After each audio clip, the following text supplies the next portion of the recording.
So this song has been taught and covered on YouTube countless times, but today I want to take a look at Billie Jean by Michael Jackson. I keep my eye on the charts quite regularly to give me ideas for tutorials, and obviously the release of the Michael Jackson movie has revived a lot of his songs like they ever left. But now this song is number 3 in the UK charts. Those of you that watch my gear videos will know that I use a quad Cortex, and at the end of this video I'm going to show you how I recreated that iconic guitar tone from this song. There's also a link in the description where you can download the patch for free, just a little treat for those of you with a QC. I'll put that at the end of the video, and there are chapter markers for those of you that already know how to play the song and just want to jump to the tone. I do suggest watching the whole video though. Remember, everybody plays differently, so there might be something that you can pick up from it. There will be some close-ups as well with tabs, and remember you can slow the video down on YouTube to start building up your speed to the full tempo. Like I said, this song will be all over YouTube, but I just wanted to test myself really,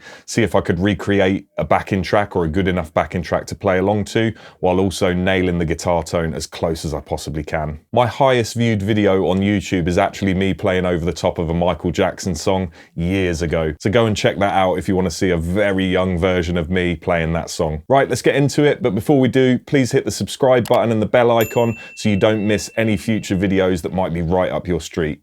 Okay, so the first thing that you're going to need is probably a Strat or something that you can coil tap. These guitar parts were played by the late great David Williams, and the story goes that they actually used his demo recordings that he recorded at home. Quincy Jones tried to recreate it with him in the studio and just couldn't get the same vibe. And that's a common story across recordings really. You know, sometimes you get so attached to a recording that you can't recreate it. And I've seen lots of YouTube interviews and things like that with people that knew David Williams, and they said that his picking technique was just really quite aggressive, just really funky.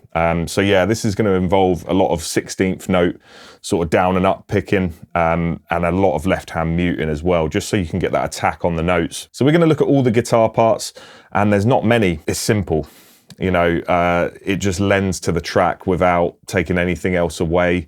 Everything in those productions does their part, and the guitar just sits so nicely in there. Now, what we're going to do, we're going to look at the main guitar part, which is basically a guitar lick, like a funk lick. There's some octaves in there as well, and then there's one more guitar lick that comes later in the song. So we'll do that separately. One other thing, we're going to need to be in position 2 on the Strat. I call it position 2. I know I'm a guitar teacher and that's technically the wrong way, but I think it's just a Strat thing. You know, I always think of the neck pickup as number 1 because I'm always on it, and I've just always called it that. So just to be clear, it's in between the neck and the middle pickup. Let me know in the comments, does anyone else call it the wrong way round, or is it just me? Okay, so we're going to be in F sharp minor pentatonic. We're going to be between shape 1 and 2. And then go into. Okay, so yeah, it helps if you know those shapes, but you don't necessarily need to when I'm spelling the notes out, and you'll see a tab as well. But yeah, we're mainly going to be looking at the guitar solo part. So it's towards the end of the song. There is a little lead lick that comes in a bit later in the song as well, so I'll show you that. But like I say, very minimalistic, and yeah, not too hard to play, but you do need to have some sort of idea of how to play a funk rhythm with 16th notes. So we're going to start on the 4th fret of the G string, and then we're going to go to the 6th fret on the G string straight away, so like a down up. Now we want our muting to be really good on our left hand, so we don't want any of those other strings ringing out, and it's how we get that sort of funk sound that's got a lot of attack to it. And it sounds like he's doing a slide, but when you really listen, I think he's catching that 6th fret quite a lot. So my thumb is on the low E string, and then you can see my 1st and 2nd fingers are sort of laying flat to mute the other notes. So all we get is that one single note.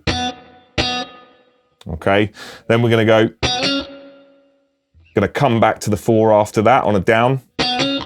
No, on an up actually. So it's like down, up, up. Now I just use the 3rd finger for all 3 of those notes, because then my 1st finger is gonna go on to G2. That's on an up as well. But you can hear I'm muting on my downstrokes in between, so you keep that down, up going. And yeah, I even hit the strings, just everything's muted anyway, and it adds to that funk feel. Now we're gonna do a slide now from 4 to 6. I had a little vibrato on the end as well.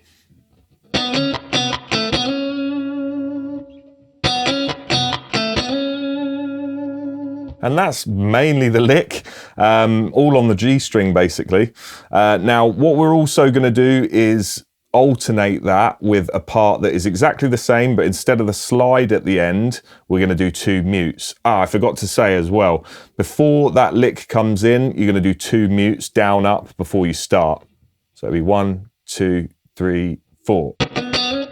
I did a slide, didn't catch the up. Okay, now what I mentioned earlier about the alternate version is going to go like this.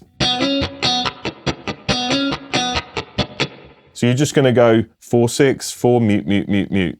So down, up, down, up. And that replaces the other part, so you do it twice.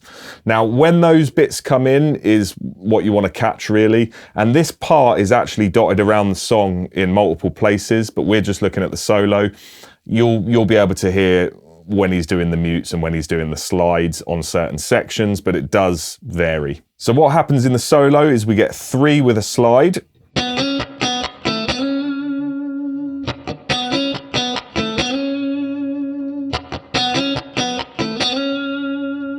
And then the variation.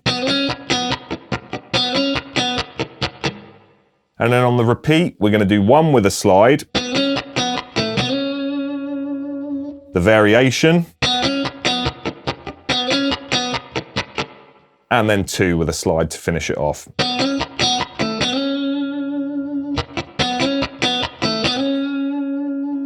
Okay, hopefully that was slow enough to catch. Remember, you can watch the close-up with the tabs and slow the video down on YouTube.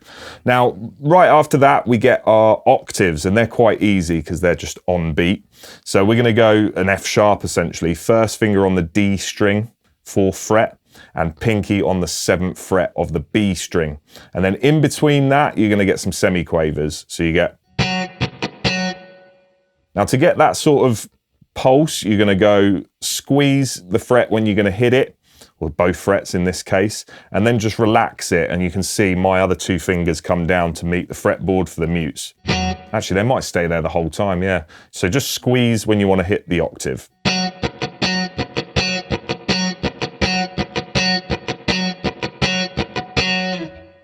And I'll just slide the last one out on the 1. And that's the whole part.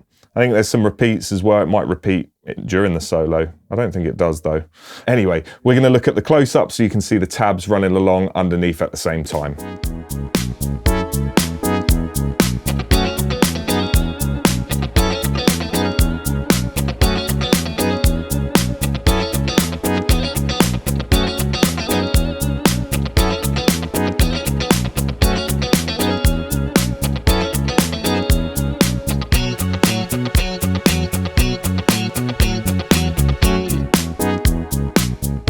So the lead part. Now this part is very similar, but it comes in on the offbeat. Now this is going over the top of that last bit we looked at. So after your beat 1, you're gonna get... So we're gonna use the same finger to start, 3rd finger on the 4th fret of the G string, but you're quickly gonna slide up to the 6 and back again.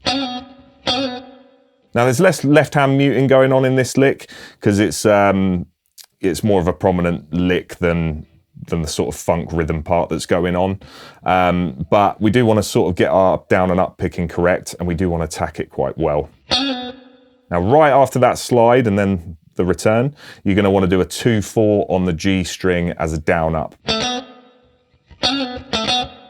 And then straight after that, you're going to do a 2-4 again, but this time as a dotted quaver and a semi-quaver. And I do that as down, up, little bit of vibrato on the 2 maybe.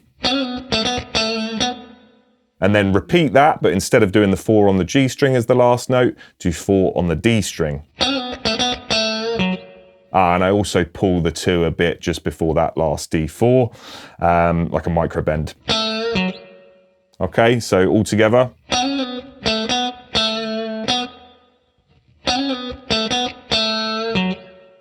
And then there's, I think, a couple of bars before it starts again and just repeats. So yeah, again, let's take a close up of that and have a look at the tabs.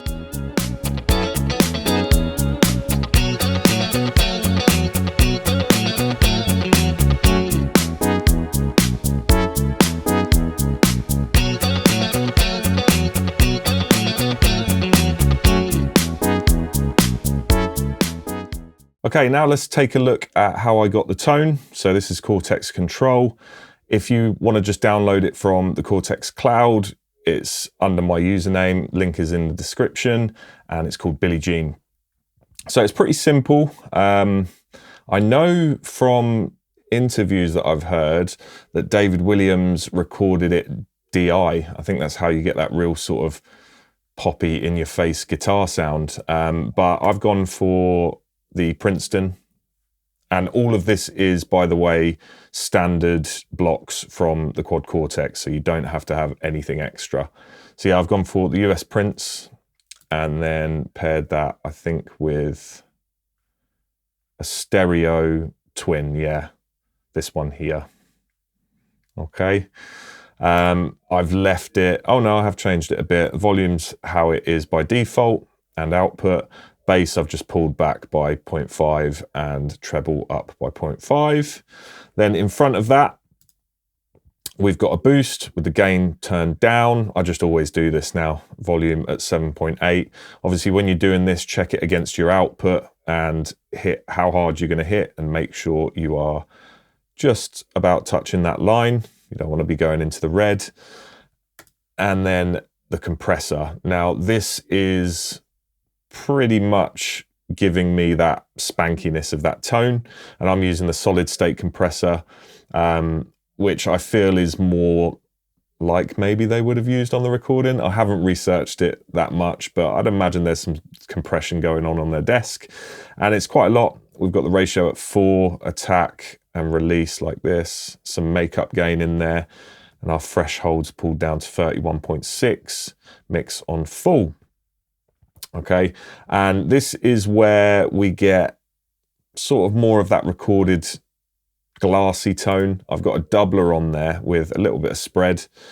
These sound really good on stereo tracks. Now, if you are doing this, you need to be running stereo, I believe. Yeah, it's a doubler. I'm pretty sure you need to be in stereo. But yeah, I essentially have 2 TRS cables coming out of my QC, and then I run into output 3 and 4. And then I've got a chorus. I'm using the Chief, which I think is the Boss CE2W in stereo. And these are the settings. I've got it on the CE2 here.